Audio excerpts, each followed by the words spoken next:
Good afternoon. My name is Subra. Would you hate me if I said this was a cold call? I mean, yes, I respect it. What's going on, man? Okay, I'll make it quick then.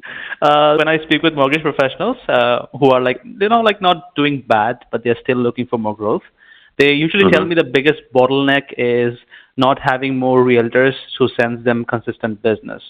That's where we come hmm in. Not that you can't do it yourself, more like you don't have the Yeah, time no, to focus. and I'm gonna help you here a little, man. So Yeah. I have probably the exact opposite of most loan officers' problem, which I'm actually dealing with a little too much business right now, and I need That's to bring on supporting help. So I'm in the middle of actually interviewing like a loan partner, a uh-huh. couple options for a loan partner, just because we closed a little over a hundred loans in 2025, That's and it's amazing. literally just me. Yeah, just me, and I have an in-house processor. So, Uh-huh. so I'm So, actually on the opposite end. Like, obviously, I want to keep continuing to grow, uh-huh. but to be But honest that's with you, not the I problem. can't. Yeah, I can't think of more leads right now until I fix the supporting issue.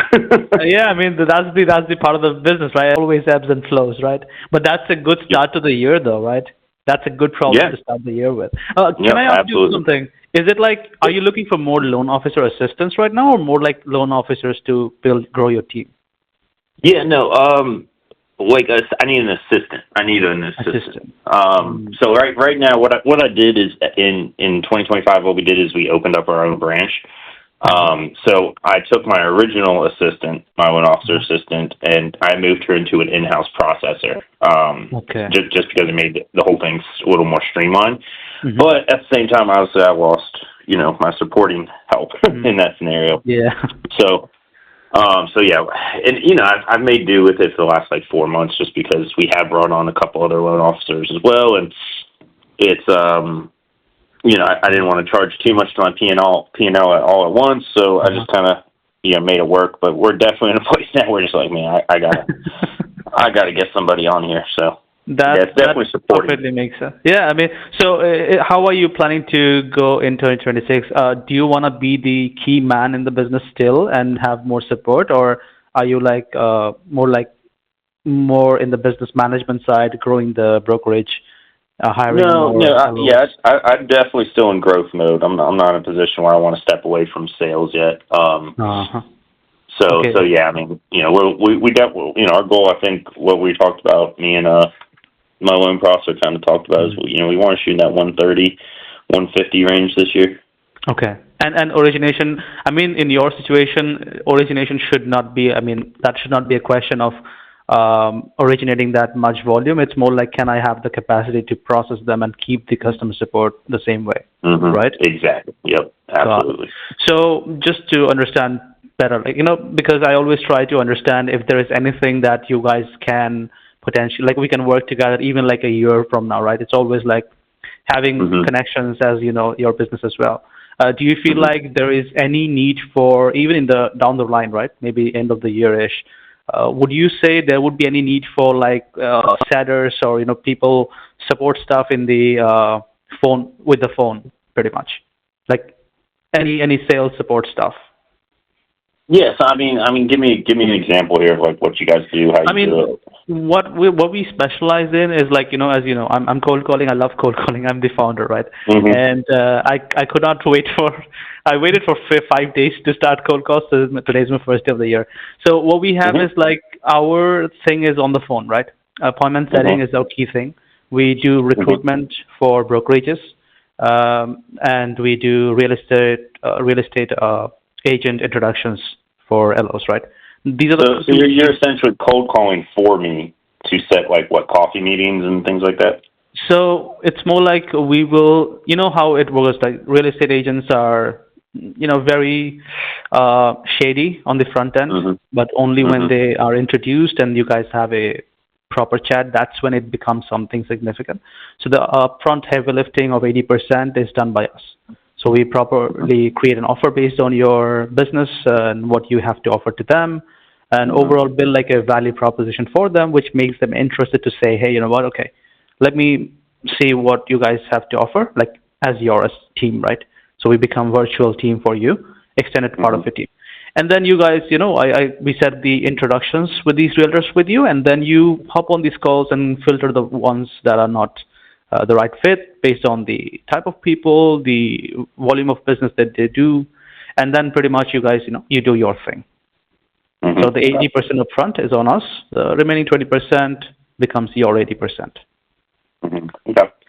Yeah, no, I mean that definitely makes sense. I like it. It's obviously that's part of the name of the game right there is cold calling, setting appointments, and building a pipeline. So I mean it's a great business strategy. I do like it. Obviously, like I said, I'm definitely not in a place where I need to be. Like I need to get away from the computer a little more and get in front of face to faces and things like that. It's just and hopefully, honestly, by the end of the week, I'll have found somebody. I'm interviewing a couple people this week, so it could definitely be something we're interested down the road, a couple months from now. But would it be a bad idea for me to shoot something over your email? We stay in touch, and maybe a couple months back I check up, catch up again. Yeah, no, that's totally fine. You can do that. Okay, can you share your email with me? Yeah, it's .com. Perfect. So our company is called Mortgages QV. We're at the first year. I mean, this is gonna be our proper first year, right? I have been doing this for like 7 months, and we've already got some good results. And by the way, can you take a guess where I'm calling you from? Like your area? Yeah. What am I? Where you're located? Physically, yes. I wouldn't be able to tell you that, man. Where? I'm actually 8,000 miles away from you. It's in India. So my company is in India. I am in India, northeast part of India, and our company is entirely remote. So we are in India and Denmark, and we primarily work with mortgage professionals in the U.S. Just for context, I'll send you a YouTube video in the email. And awesome. A couple months in, I'll catch up and say the guy from India who called I love it. I love it. Yeah, well, I wouldn't have guessed that one. So I asked this question. I mean, it's 50%. 50% always guess, 50% correct. I like it. Right. I like it. Well, I appreciate the phone call, man. And maybe we can work something out in the future. Okay. Yeah, absolutely. Happy New Year, by the way. Belated Happy New Year. You as well. Yes, sir. Bye. Thank you. Bye. Cheers. If you ask me why do you love cold calling, this is why I love cold calling. So just a quick note on this one, right? So if someone, initially, if you try to pitch them that, hey, this is what we do, if you notice here, right, the process was not something that he even was open to listening.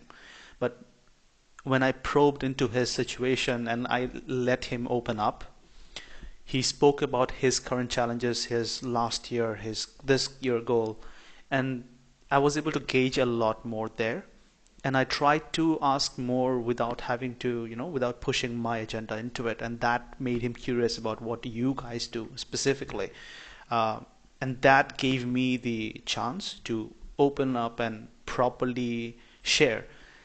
When you do it this way, they are more, open and susceptible, or what is it called?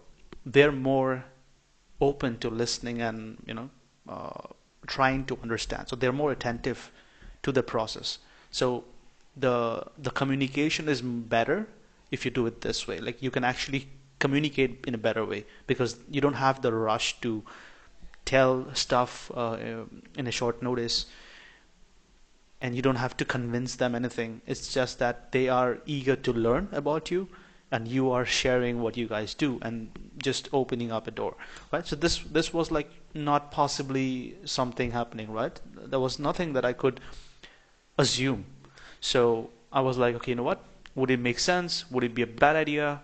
Would it be fair to assume? So I'm just trying to probe, and ideally I get something which is okay, you know what? This is what we do. Not right now, but maybe down the line this might be a good thing to work with, right? And this helps me do what?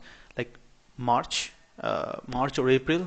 So this is gonna be a good Q2 conversation, right? So that's how I would stack these things up. And also the thing that was an insecurity for me once, which was hey, you know what? I'm from India. How would they perceive? I use that openly myself, so they cannot actually tell. When they hop on a call, they should not be surprised. That's why I was you know what? Can you take a guess? And next time it also opens up a loop for a follow-up. I'm the guy from India. Do you remember? The guy who cold called you on 5th of January from India. So all the things that can work against me, I would pile them up and then use that so that first of all it helps them remember.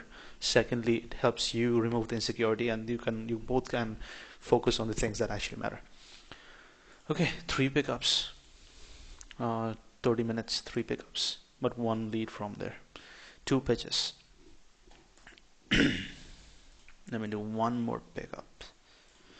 I'll do 10 pickups, right? I'll do 10 pickups today. Terrible pickup rate. Terrible. Terrible.